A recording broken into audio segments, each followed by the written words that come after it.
Sa kalagayan ng sanlibutan, maitatanong mo, may lunas pa ba sa mas lumalala at kalunos-lunos na mga pandemya?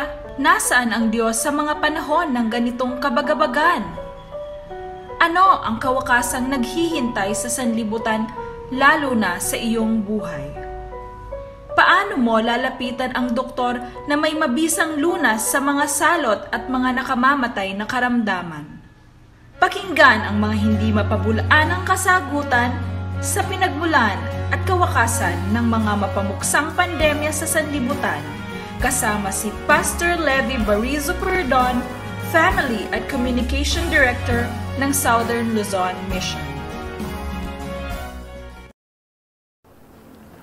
Isang magandang pinagpalang araw ng ating Panginoon sa inyong lahat, mga ginigiliw naming mga kaibigan, mga kapatid.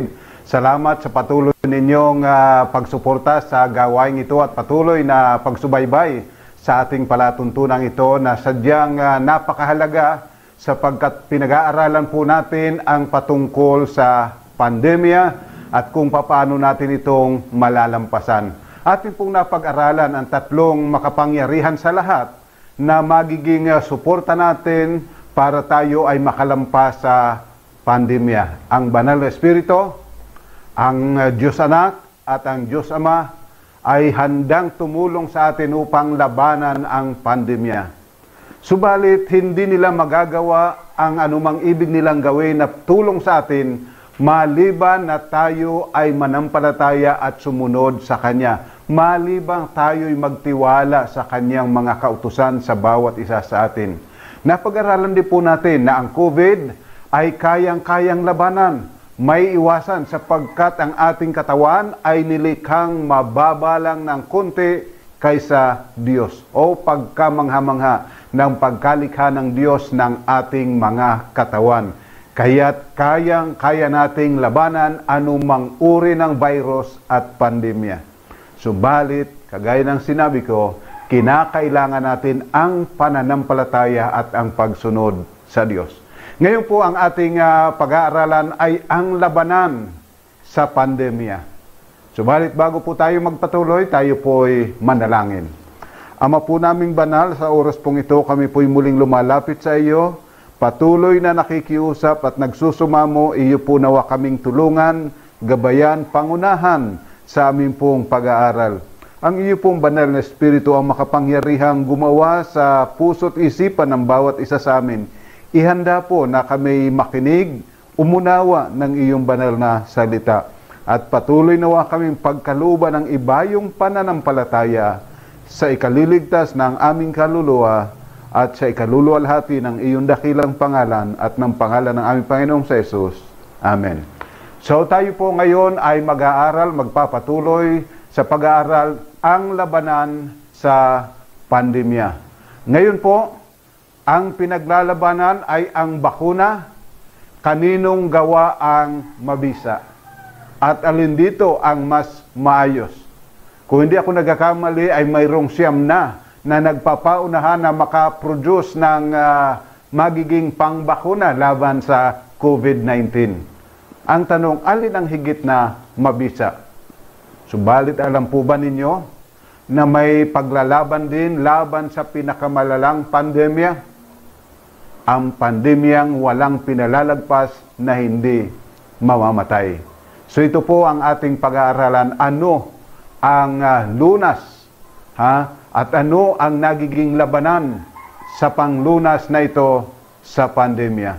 Ang sabi po kapag binuksan ninyo ang inyong Biblia sa Apokalipsis 12:7 hanggang 9, ang sinasabi po ay ganito: At nagkaroon ng digmaan sa langit. Si Miguel at ang kanyang mga anghel ay nakipagdigma sa dragon. Ang dragon at ang kanyang mga anghel ay nakipagdigma. Ngunit hindi sila nagwagi, niwala ng lugar para sa kanila sa langit. At itinapon ang malaking dragon, ang matandang ahas, ang tinatawag na Diablo at Satanas, ang mandaraya sa buong sanglibutan. Siya'y itinapon sa lupa at ang kanyang anghel ay itinapon na kasama niya. So mga minamahal, ang wika rito, nagkaroon ng labanan sa langit. Si Miguel at ang kanyang mga anghel at ang dragon at ang kanyang anghel. Ang matandang ahas, ang tinatawag na Diablo at Satanas. At ang malungkot, ang wika, siya yung mandaraya sa buong sanlibutan. At siya'y naririto sa lupa. Ito ang dahilan kung bakit mayroon tayong pandemya. Ano ba ang pinaglalabanan doon sa langit? Titingnan po natin dito sa Isaias. Ang sinasabi, Isaias 14, talatang 12 hanggang 14. Ang wika po ay ganito. Ano't nahulog ka mula sa langit o tala sa umaga, anak ng umaga. Paanong ikaw ay lumagpak sa lupa? Ikaw na siya nagpapabagsak sa mga bansa. Sinabi mo sa iyong puso, ako'y aakyat sa langit, sa itaas ng mga bituin ng Diyos. Aking itatatag ang aking trono sa itaas. Ako'y uupo sa bundok na pinagtitipunan sa malayong hilaga. Ako'y aakyat sa itaas ng mga kaitaasan ng mga ulap. Gagawin ko ang aking sarili na gaya ng kataas-taasan. Mga minamahal, ang labanan pala na pinag-uusapan dito ay paglalaban kung sino ang dapat na sambahin. Sapagkat itong matandang ahas na tinatawag na dragon at tinatawag ding Diablo at Satanas ay nagnanais na siya ay maging kapantay ng Diyos at sambahin na kagaya ng Diyos. Kaya inyo pong mapapansin, kapag inyong tiningnan yung karanasan ng ating Panginoon, dito po sa Mateo 4, 8 hanggang 9, ay ganito po ang sinasabi. Muli, dinala siya ng Diablo sa isang napakataas na bundok at ipinakita sa kanya ang lahat ng mga kaharian sa sanglibutan at ang karangyaan ng mga ito. At sinabi niya sa kanya, ang lahat ng mga ito ay ibibigay ko sa iyo kung ikaw ay magpapatira pa at sasamba sa akin. So mga minamahal, narito, maging ang ating Panginoon ay tinukso ni Satanas na ang wika niya, magpatira pa ka sa harapan ko, sambahin mo ako, at ibibigay ko na sa iyo ang lahat ng ito sa buong sanglibutan. Sapagkat inaari ni Satanas na kanya na ang sanglibutan ito, palibhasang ang tao ay kanyang nagapi sa pamagitan ng pagkakasala. Kaya ang wika niya, sige, ibibigay ko na ito, lumuhod ka lang at sumamba sa akin. So makikita po ninyo na kahit ang Diyos mismo, nais ni Satanas na pasambahin sa kanyang sarili. Yan po ang layunin. Yan ang dahilan kung bakit mayroong pandemya dito sa atin. Ano ba ang kanyang ginawa upang ang tao ay sumamba sa kanya, upang kanyang agawin ang pagsamba ng tao sa Diyos? Tingnan po natin sa Henesis Kapitulo 3, 4 hanggang 6. Ganito po ang sinasabi. Kapag ito ay ating binasa, ang wika po, subalit sinabi ng ahas sa babae, tiyak na hindi kayo mamamatay, sapagkat naalalaman ng Diyos na kapag kayo'y kumain noon, ay mabubuksan ng inyong mga mata, at kayo'y magiging kagaya ng Diyos na nakakakilala ng mabuti at masama. Kaya't nang makita ng babae na ang bunga ng punong kahoy ay mabuting kainin, nakakalugod sa paningin, na dapat nasain upang maging matalino, siya ay pumitas ng bunga nito at kinain ito, at binigyan din niya ang kanyang asawa na kasama niya, at siya'y kumain. Mga minamahal, napakaliwanag po ng sinasabi ng banal na kasulatan na itong Diablo ay nagbalat kayo. Siya ay nagbalat kayong isang ahas, nagbalat kayong nagmamalasakit sa tao. Sabi niya, hindi kayo mamamatay. Ang totoo, magigi kayong kagaya ng Diyos. So siniraan niya ang Diyos sa pamagitan ng pagsisinungaling at nagturo siya ng turo na laban sa turo ng Diyos. Iyan ang ginawa ni Satanas upang kanyang agawin ang pagsamba mula sa Diyos. Subalit, ano naman ang ginawa ng Diyos upang tayo ay huwag pabayaan na tuluyang mapunta sa kapangyarihan ni Satanas? Ang sabi po dito sa aklat ni Propeta Isaias, kapag ating tiningnan sa Kapitulo 48, talatang 16 at 19, ganito po ang kanyang sinasabi. Kayo'y lumapit sa akin, pakinggan ninyo ito. Mula sa pasimula ay hindi ako nagsalita ng lihim. Mula ng panahon na nangyari ito ay naroon na ako. At ngayon sinugo ako ng Panginoong Diyos at ng Kanyang Espiritu. Ganito ang sabi ng Panginoon ng inyong manunubos, ang banal ng Israel. Ako ang Panginoon mong Diyos na nagtuturo sa iyo para sa iyong kapakinabangan na pumapatnubay sa iyo sa daan na dapat mong lakaran. O kung dininig mo sana ang aking mga utos, ang iyong kapayapaan sana ay naging parang ilog, at ang iyong katuwiran ay parang mga alon sa dagat. Ang iyong lahi sana ay naging parang buhangin, at ang iyong mga supling ay parang mga butil niyon. Ang kanilang pangalan ay hindi ko tatanggalin o mawawasak man sa harapan ko. O mga minamahal, ang sabi ng Panginoon, ako yung Panginoon mong Diyos, ako'y nagtuturo ng mga bagay na mapapakinabangan mo.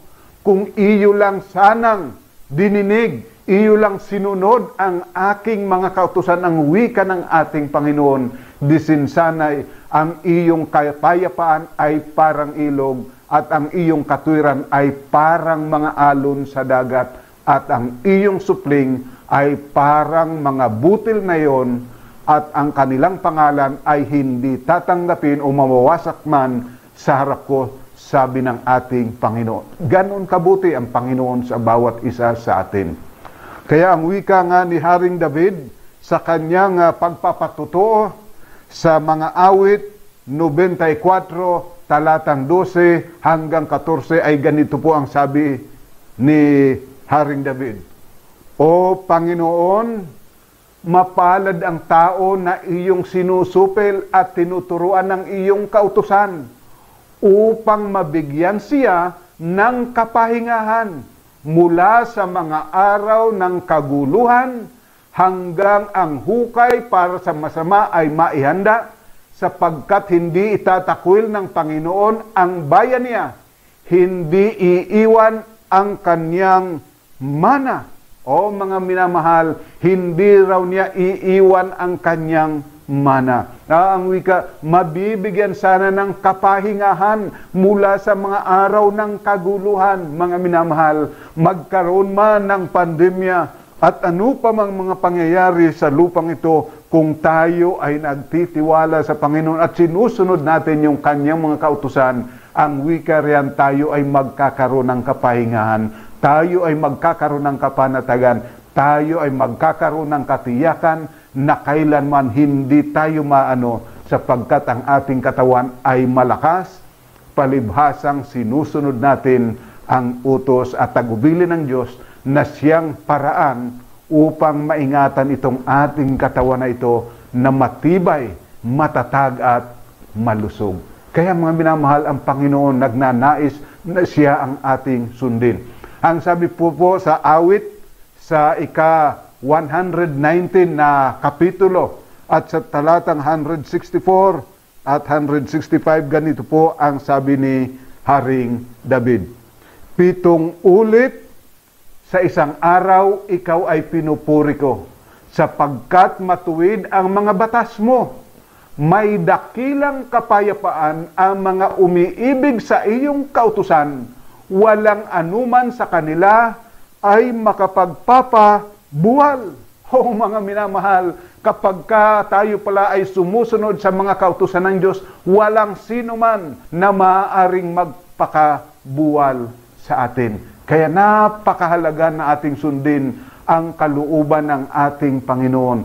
Subalit ang malungkot na katotohanan, mga minamahal, ang sabi po sa Ezekiel 20, talatang 13, magmula sa panahon ng mga Israelita ay ganito po ang sinasabi.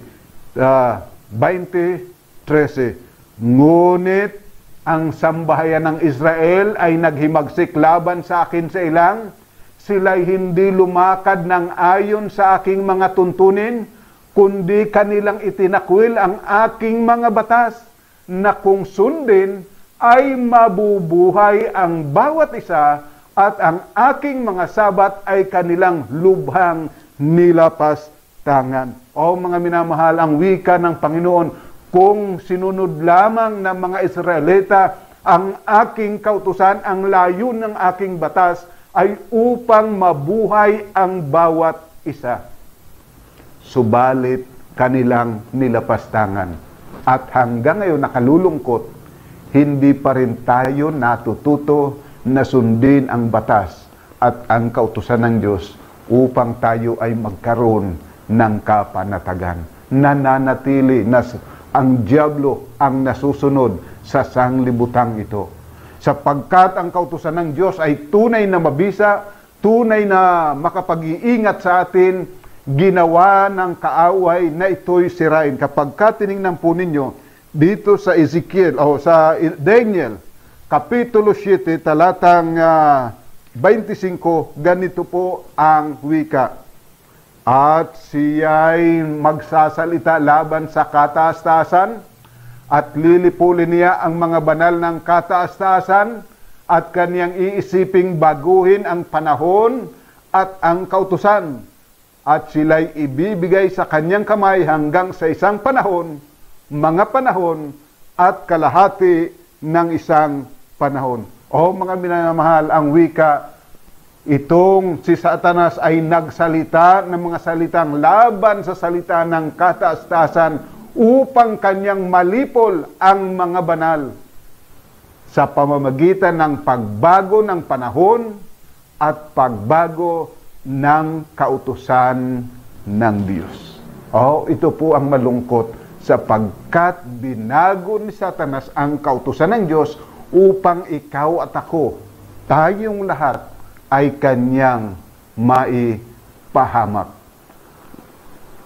Bakit po niya ito ginawa? Ano ang kanyang layunin? Tingnan po natin sa Apokalipsis, Kapitulo 13, talatang 4 at 5. Ano po ba ang sinasabi? Ang wika po ay ganito. Ang mga tao'y sumamba sa dragon, sapagkat ibinigay niya ang kanyang kapangyarihan sa halimaw, at sinamba nila ang halimaw na sinasabi, sino ang katulad ng halimaw at sinong makakalaban dito? Ang halimaw ay binigyan ng isang bibig na nagsasalita ng mga palalong bagay at na makalapastanganan, at pinahintulutan siyang gumamit ng kapangyarihan sa loob ng 42 buwan. So, dahilan dito na kanyang kinuha ang karapatan na siya ay sambahin sa pamagitan ng pagbabago ng kautusan at pagsunod ng tao sa kautusang ito. Ano ang panawagan ngayon ng Diyos? Titingnan po natin dito sa Apokalipsis 14:6 hanggang 7. Ano po ang wika? At nakita ko ang isa pang anghel na lumilipad sa gitna ng himpapawid na may walang hanggang ebanghelyo na ipahayag sa mga naninirahan sa lupa, sa bawat bansa, lipi, wika at bayan. Sinabi niya sa malakas na tinig, matakot kayo sa Diyos at magbigay luwalhati sa Kanya, sapagkat dumating na ang oras ng Kanyang paghukom, at sambahin ninyo ang gumawa ng langit, ng lupa, ng dagat, at ng mga bukal ng tubig. Mga minamahal, ang panawagan ng Diyos ay ating sambahin siya na gumawa ng langit, ng lupa, ng dagat, at ng mga bukal ng tubig. Huwag nating sambahin ang dragon. Huwag nating sundin ang kanyang mga lalang. At ang sabi sa talatang 9 at hanggang 12 ay ganito.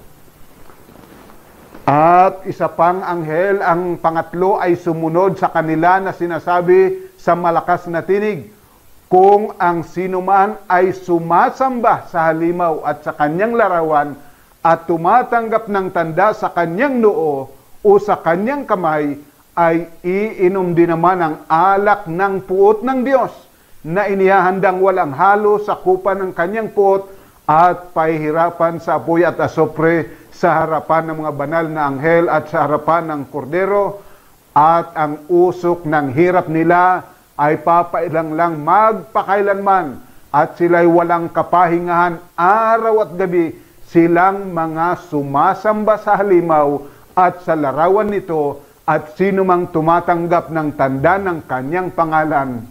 Narito ang panawagan para sa pagtitiis ng mga banal sa mga tumutupad ng mga utos ng Diyos na tumamahawak ng matatag sa pananampalataya ni Jesus. Mga minamahal, napakaliwanag po na mayroong dalawang nagnanais na sambahin, ang halimaw na kasama ng dragon o ang Diyos na lumikha ng lupa at langit.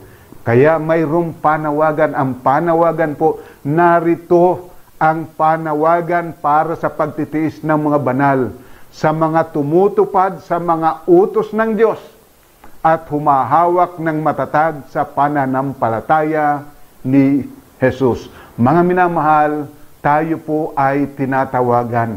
Dadalawa ang ating pagpipilian, pagsamba sa dragon at halimaw o pagsamba sa Diyos. Pananampalataya sa dragon o pananampalataya ni Jesus. Ang tanong, paano natin makikilala? Ano ang palatandaan para malaman natin kung ang ating sinusunod ay ang Diyos o ang dragon? Ang sabi po dito sa 1 Juan, Kapitulo 3, talatang 4, at patuloy, ganito po ang wika. Ang sinumang gumagawa ng kasalanan ay lumalabag din naman sa kautusan, at ang kasalanan ay ang paglabag sa kautusan. Nalalaman ninyo na siya ay nahayag upang mag-alis ng mga kasalanan, at sa kanya'y walang kasalanan. Ang sinumang nananatili sa kanya ay hindi nagkakasala, sinumang nagkakasala ay hindi nakakita sa kanya, ni hindi nakakilala sa kanya. Mumunti kong mga anak, huwag kayong padaya kaninuman. Ang gumagawa ng katwiran ay matuwid, gaya niya na matuwid. Ang patuloy na gumagawa ng kasalanan ay sa diablo, sapagkat buhat pa ng pasimula ay nagkakasala ng diablo, dahil dito nahayag ang anak ng Diyos upang wasakin ang mga gawa ng diablo. Mga minamahal, napakaliwanag po ng sinasabi, ang patuloy na gumagawa ng kasalanan. Ano raw po yung kasalanan? Paglabag sa kautusan ng Diyos. Sila'y nasa ilalim ng kapangyarihan ng diablo. Bagamat sinasabi natin tayo ay Kristiyano at panay ang tawag natin sa ating Panginoong Jesucristo, panay ang tawag natin sa Diyos Ama, datapwat kung ang sinusunod natin hindi ang kautusan ng Diyos, kung hindi ang binagong kautusan, ang wika riyan, nananatili ka pa sa kapangyarihan ng diablo.